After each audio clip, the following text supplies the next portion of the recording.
자, 이어서 27페이지부터 배워보도록 할게요. 자, 27페이지 첫 번째, 산화와 환원에 대해서 배워보도록 하겠습니다. 산화와 환원, 산화와 환원에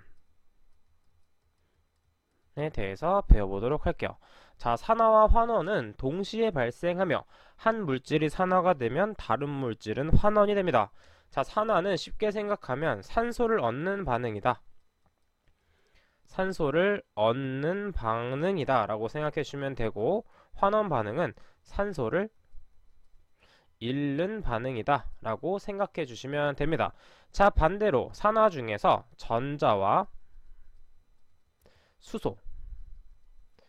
수소를 잃게 되면 산화 반응이 일어났다고 하는 것이고, 환원 반응은 반대로 전자와 수소를 얻는 반응을 환원 반응이라고 합니다. 자, 또 이렇게 보면 헷갈릴 수가 있기 때문에 수질 환경 기사에서 많이 출제되는 반응식으로 한번 예를 들어 볼게요. 6개의 CO2와 6개의 물이 반응하게 되면 어떤 반응이 일어나게 되냐면 광합성 반응, 즉 이때 빛이 들어가서 C6H12O6, 이건 포도당 글리코스였고, 이때 6개의 산소가 발생되죠. 자, 이때 이산화탄소가 포도당으로 변화하는 순간, 자, 어떤 게 더 추가됐죠? CO2에서 수소가 추가되었습니다. 자, 수소가 아니죠? 수소죠, 수소. 자, 수소를 얻게 되었기 때문에 이산화탄소는 환원이 되었구나 라고 보실 수가 있겠죠. 이해되시죠? 왜냐하면 수소를 얻었기 때문에, 또한 산소도 잃었죠. 12개에서 6개로 바뀌었으니까. 자, 그 다음에 물은 어떻게 변하는지 볼게요. 물은 지금 수소를 잃었습니다. 자, 수소를 잃게 되면 산화 반응입니다. 산화 반응. 따라서 이때는 산화 반응이 일어났다라고 볼 수 있는 것이죠. 자, 쉽죠? 자, 추가적으로 산화제와 환원제에 대해서 한번 알아보도록 하겠습니다. 산화제와 환원제 대해서 한번 보도록 할게요. 산화제는 일상생활에서 한번 보도록 하겠습니다. 자, 여러분들이 가끔씩 체할 때 먹는 소화제가 있습니다. 자, 이 소화제는 소화제 자체가 소화되는 것이 아니라 우리의 소화를 돕는 게 소화제입니다. 마찬가지로 산화제는 그럼 뭐겠어요? 다른 물질에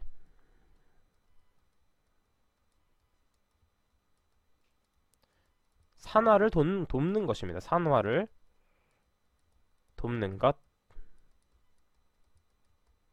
입니다. 자, 그럼 반대로 환원제는 다른 물질에 환원을 돕는 것입니다.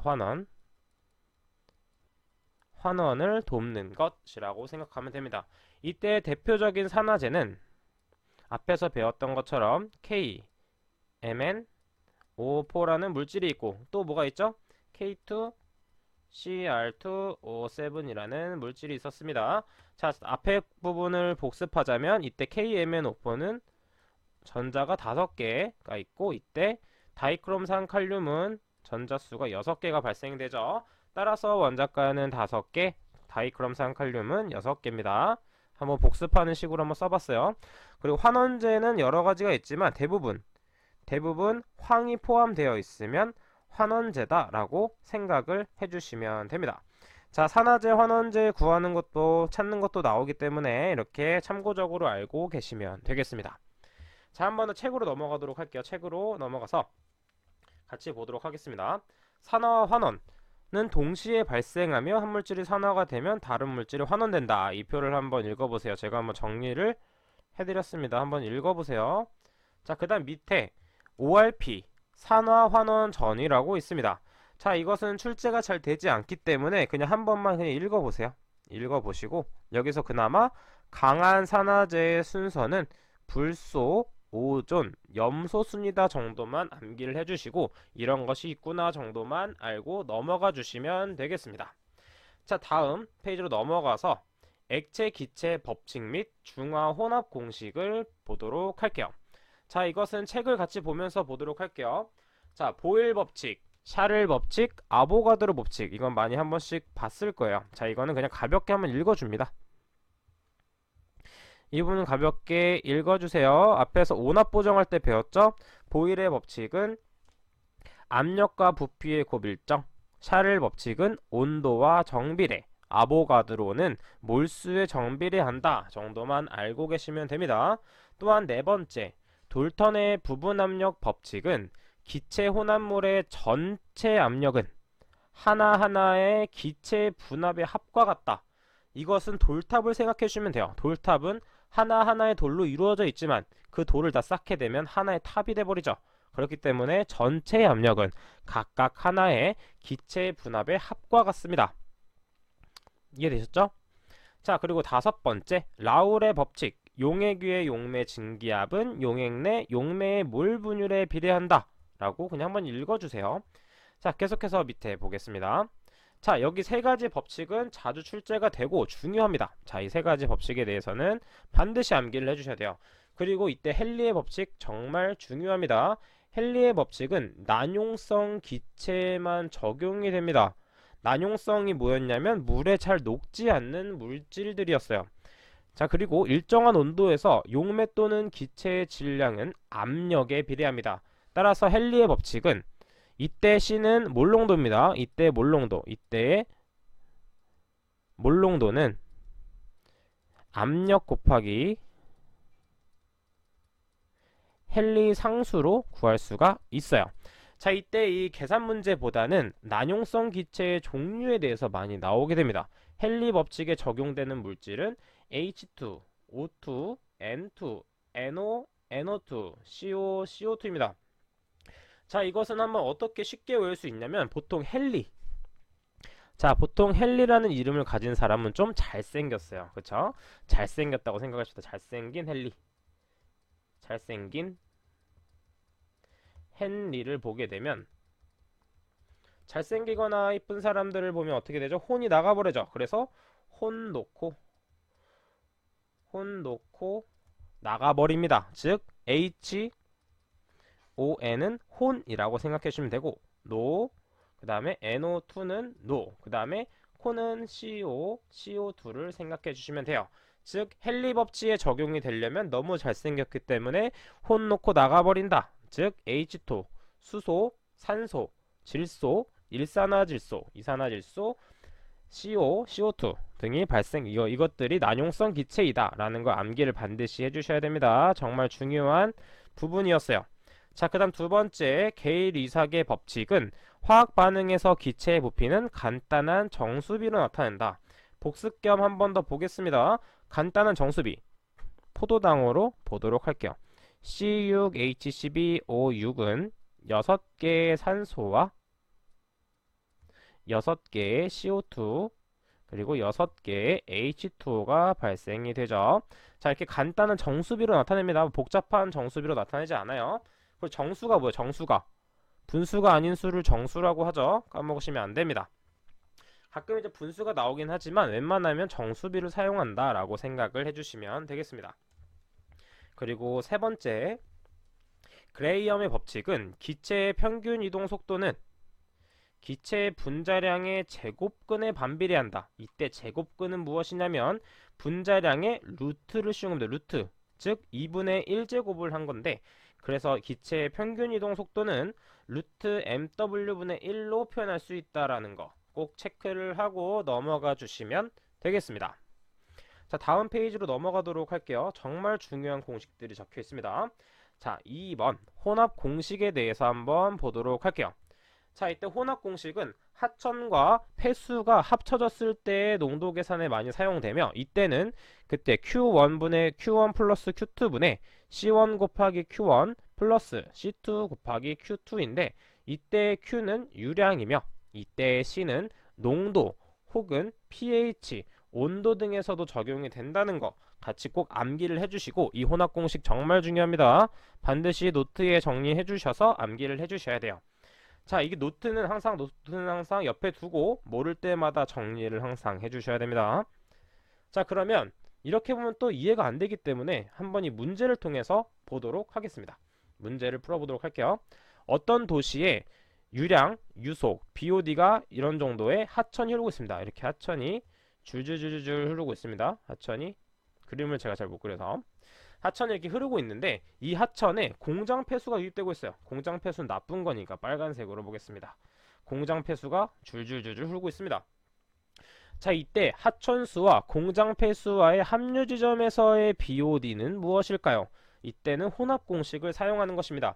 이때 하천의 유량은 몇이었냐면 하천의 유량은 파란색으로 봤을 때 하천의 유량은 4.2 미터 세제곱 세크였고 이때의 BOD 농도인 C1은 7 mg per 리터입니다.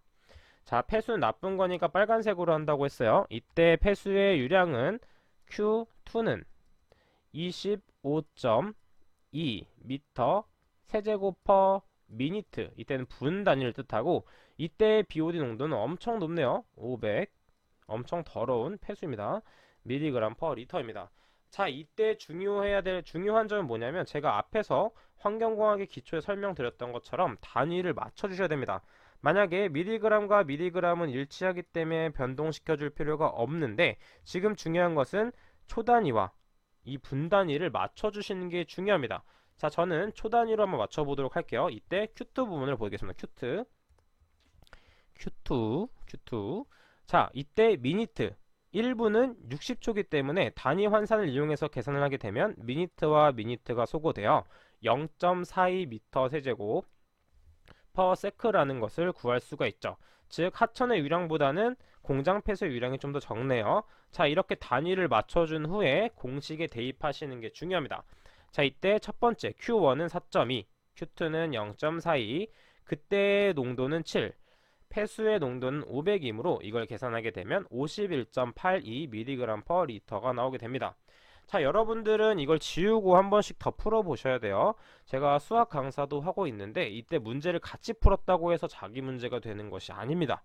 이걸 지우고 여러분들께서 한번 직접 풀어보셔야 됩니다. 아셨죠? 자, 세 번째 넘어가도록 할게요. 중화공식입니다. 중화공식은 어떤 물질을 섞었을 때 이게 중화가 됐다를 알 수 있는 공식이므로 이때는 노르말 농도를 사용합니다. 몰 농도를 사용하는 것이 아닌 노르말 농도를 사용한다는 거 정말 중요해요. 그렇기 때문에 이 가수를 구하는 게 정말 중요합니다. 즉, 첫 번째 산의 노르말 농도 곱하기 산의 부피는 염기의 노르말 농도 곱하기 염기의 부피 한 것과 같습니다. 자, 또 이렇게 보면 무슨 소리인지 잘 모르겠어요. 그리고 이것은 중요한 공식이기 때문에 이것도 노트에 정리를 해주시면 되겠습니다. 자, 그럼 이것도 마찬가지로 문제를 한번 풀어보도록 할게요. 자, 36%의 염산을 가지고 1노르말의 HCl 1리터를 만들려고 합니다. 이것도 염산이죠. 다 같은 물질입니다. 이때 36%의 염산 및 밀리리터를 물로 희석해야 되는가? 염산 몇 밀리리터를. 이때 염산을 물로 희석하는 데 있어서 용량 변화는 없습니다. 자, 이때 중요한 것은 36%의 염산을 몰 농도로 변화시키는 게 중요하죠.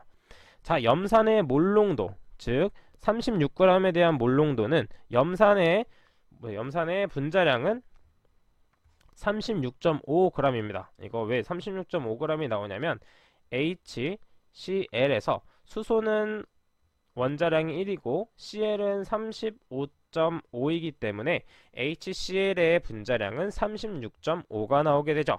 따라서 염산의 몰 농도는 0.9863몰이 나오게 되고 용액의 리터를 구하기 위해서 비중을 활용합니다. 비중은 1.18인데 물에 대한 비율이기 때문에 물에 대한 비중을 그대로 써서 단위를 써서 1.18 g per 밀리리터라고도 표현할 수가 있죠. 따라서 용액의 리터를 구하게 되면 0.0847리터가 나오게 됩니다. 따라서 몰 농도는 몰 퍼 리터이기 때문에 이 두 개를 계산하게 되면 11.6446 몰 농도가 나오게 됩니다. 자, 이때 몰 농도와 노르말 농도가 같다고 했는데 이걸 어떻게 할 수 있냐면 몰 농도와 노르말 농도를 변화하는 것을 할 수 있습니다. 왜냐하면 11.6446 몰 퍼 리터라고 볼 수 있는데 이때 이 몰을 EQ로 바꿔주는 게 정말 중요해요. 자, 그러면 바꾸는 작업을 한번 해보도록 하겠습니다. 자, 이걸 지우고 자, 11.6446 몰 퍼 리터입니다. 몰 퍼 리터. 자, 이 몰을 EQ로 바꿔줘야 됩니다. EQ. 즉 몰을 먼저 1몰당 염산은 얼만큼 가지고 있죠? 염산은 36.5g입니다. 하지만 이때 가수를 구하게 되면 36.5g당 얼만큼 가지고 있냐면 수소가 1개 있기 때문에 1로 나눌 수 있죠. 그쵸? 그 가수는 1. EQ라고 보실 수가 있습니다. 자, 이때 단위 환산을 하게 되면 몰과 몰이 소거되고 g과 g이 소거, 그리고 36.5, 36.5가 소거되기 때문에 물 농도와 같은 11.6446 노르말 농도가 됩니다. 자, 이거 중요합니다. 물 농도를 대입하는 게 아니라 노르말 농도로 변화시킨 다음에 계산을 해주시는 게 중요합니다. 따라서 이제 그대로 대입을 하게 되면 36% 염산의 노르말 농도는 11.6446 노르말, 그때의 부피를 곱하게 되면 1 노르말 곱하기 1000ml가 됩니다. 왜냐하면 우리는 1 노르말에 1리터이기 때문에 1리터는 ml죠. 이것도 단위 환산을 하게 되면 이때의 V 값은 85.88ml가 나오게 됩니다. 할만하죠? 자, 그 다음에 계속해서 다음 페이지 넘어가도록 하겠습니다. 자, 31페이지입니다. 31페이지. 자, 반응 차수. 이때 0차 반응과 1차 반응, 2차 반응으로 나타낼 수 있는데 지금 이 복잡한 과정들이 있어요. 이 과정들은 다 필요 없고 어느 부분만 중요하냐?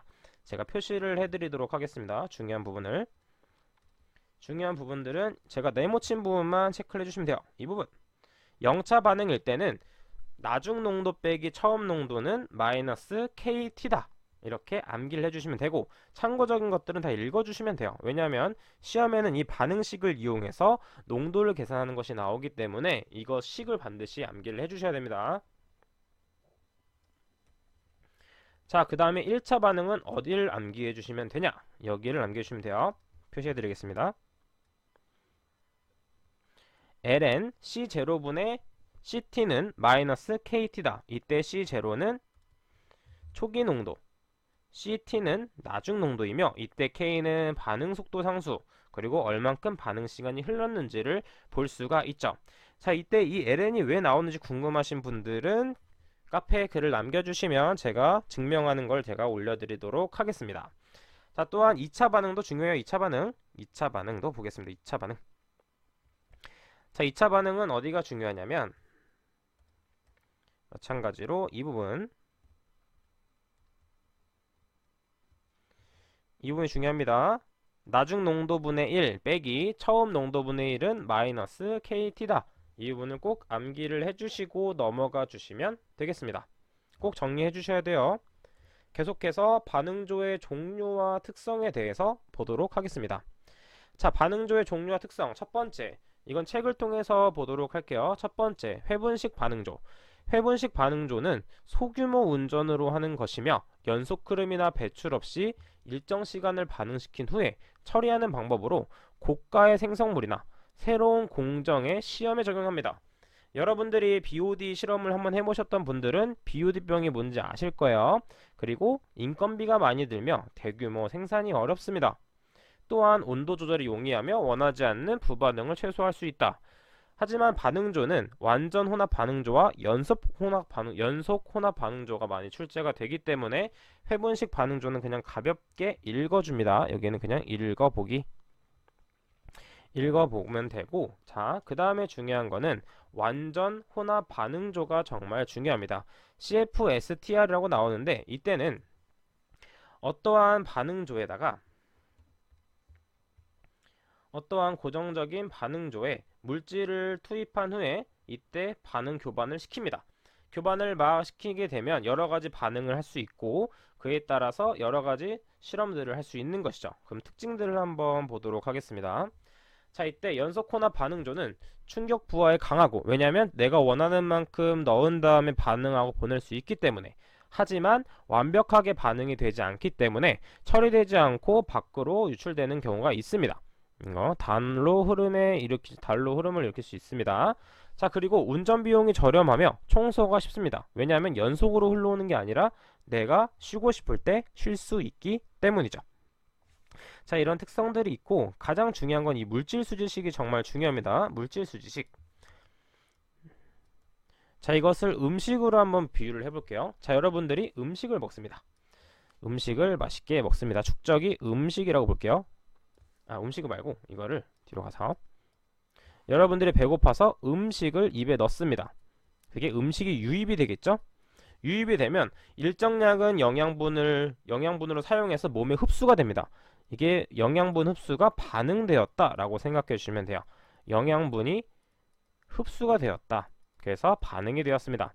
하지만 찌꺼기는 어떻게 되죠? 그쵸? 화장실로 가서 처리가 되죠. 자, 그것들을 이제 찌꺼기를 유출로 보시면 되겠어요. 찌꺼기는 유출이 됩니다. 따라서 그 남은 것들이 축적이 되는 것이죠. 이렇게 생각하시면 돼요. 하지만 여러분들이 많이 푸는 문제 중 하나는 정상 상태로 가정했을 때가 많이 출제가 됩니다. 정상 상태란 시간에 따른 농도 변화가 0일 때를 정상 상태라고 가정을 할 수 있어요. 따라서 다음과 같은 밑에 식이 정말 중요합니다. 밑줄을 쳐드릴게요. 이 부분 정말 중요합니다. 자, 이것을 이용해서 여러가지 문제들을 다 풀 수가 있는데 이때 반응조 부피에 대해서 정리하는 걸 한번 보여드리겠습니다. 반응조 부피에 대해서 정리하기 위해서 칠판을 한번 켜보도록 할게요. 칠판을 켜보도록 하겠습니다.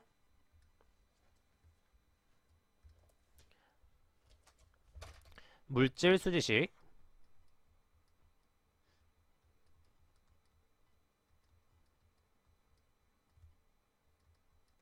식을 한번 유도해 보도록 하겠습니다. 정상 상태로 가정하게 되면 좌측은 0이 되고 우측은 Q 곱하기 C 유입 농도 빼기 Q 곱하기 CT 마이너스 K CT의 N승 그 다음에 V가 됩니다. 자, 따라서 이걸 계산하게 되면 V에 대해서 정리하기 때문에 V를 제외한 것들은 전부 넘겨줄게요.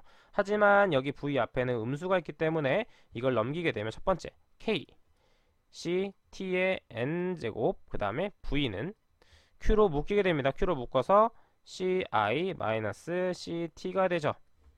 그렇죠? 그 다음에 K만 남기고 모두 넘겨주도록 하겠습니다. 나눠주게 되면 CT의 N승 곱하기 V K가 아니죠? 다시 V는 꼴로 써야 되는데 자, V는 K 곱하기 C의 T의 N제곱 그 다음에 Q 곱하기 CI-CT로 볼 수 있습니다. 이런 식으로 출제가 될 수도 있고 만약에 유출 농도를 구하고 싶다 그러면 다시 한번 이쪽에서 유도를 하게 되면 CT에 대해서 정리를 해주시면 됩니다. 자, 그러면 이때 N을 1차라고 가정할게요. N을 1로 가정하겠습니다. 1차 반응으로 가정을 하게 되면 한번 묶어보도록 할게요. Q, C, T 플러스 K, C, T, V는 Q, C, I가 됩니다. 우리가 구하고 싶은 것은 CT에 대한 식이기 때문에 CT로 묶게 되면 Q 플러스 K, V가 되겠죠. 자, 그러면 이게 Q 곱하기 CI가 됩니다. 따라서 나중 농도, 유출 농도에 대해 정리하게 되면 CT는 Q 플러스 KV 그 다음에 Q 곱하기 CI가 됩니다. 자, 그리고 이것을 초기 농도, 즉 Q를 나눈 상태로 계산을 하게 되면 CI가 남게 되고 밑에는 1 플러스 KV 나누기 Q가 됩니다. 그래서 지금 책에 나와 있는 식대로 나오게 되죠. 자, 뒤로 한번 다시 가볼게요. 그렇죠? 가정했던 것처럼 V는 KC의 N제곱 분의 Q 곱하기 C0 마이너스 CT C0랑 CI는 똑같습니다. 초기 농도, 유입 농도라고 생각을 해주시면 됩니다. 마찬가지로 유출 농도에 대해서도 반드시 암기를 해주셔야 돼요. 자, 이게 중요한 부분이었습니다. 이 부분은 반드시 암기를 해주세요.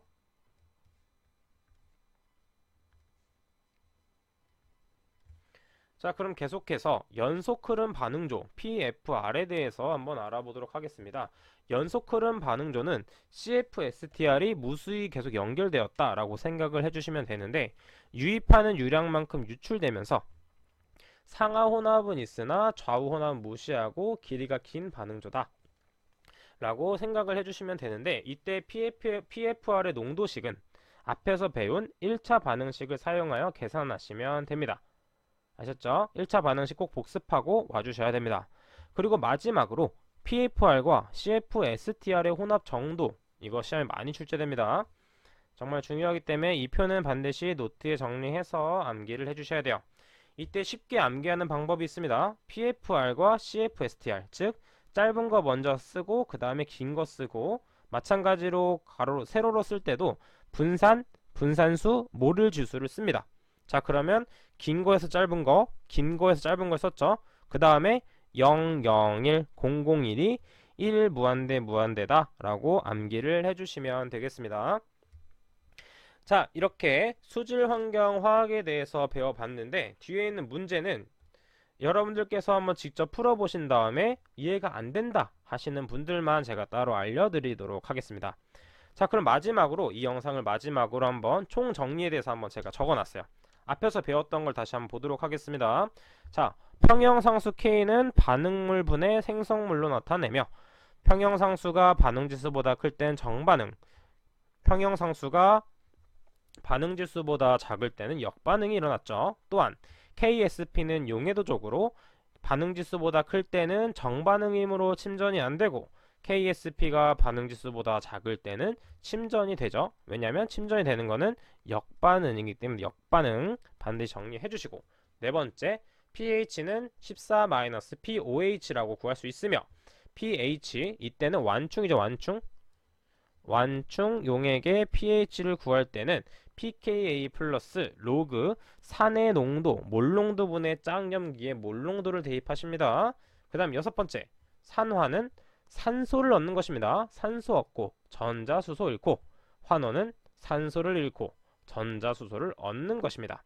또한 혼합농도, 중화, 중화식, 혼합식과 중화식 중요하죠. 그 다음에 0차 반응, 1차 반응, 2차 반응이 존재하고, 이것은 물질 수지식도 정말 중요합니다. 반드시 암기를 해주셔야 되고, 마지막으로 PFR과 CFSTR의 혼합 정도, 이것도 중요하기 때문에 이 화면을 capture해서 그냥 보면서 암기하고 다니시면 됩니다. 그리고 추가적으로 모르는 문제가 있을 경우, 그리고 이 이론에 대해서 너무 궁금한 게 많다고 하시는 분들은 카페나 오픈 채팅방에 질문을 해주시면 친절하게 답변을 해드리도록 하겠습니다. 네, 이렇게 수질 환경 화학에 대해서 한번 배워보았습니다. 자, 다음 영상은 챕터 3 물과 수자원의 특성에 대해서 배워보도록 할게요. 자, 부족하지만 영상 시청해주셔서 감사드리고, 여러분 모두 수질 환경 기사 합격할 수 있도록 응원하겠습니다. 감사합니다.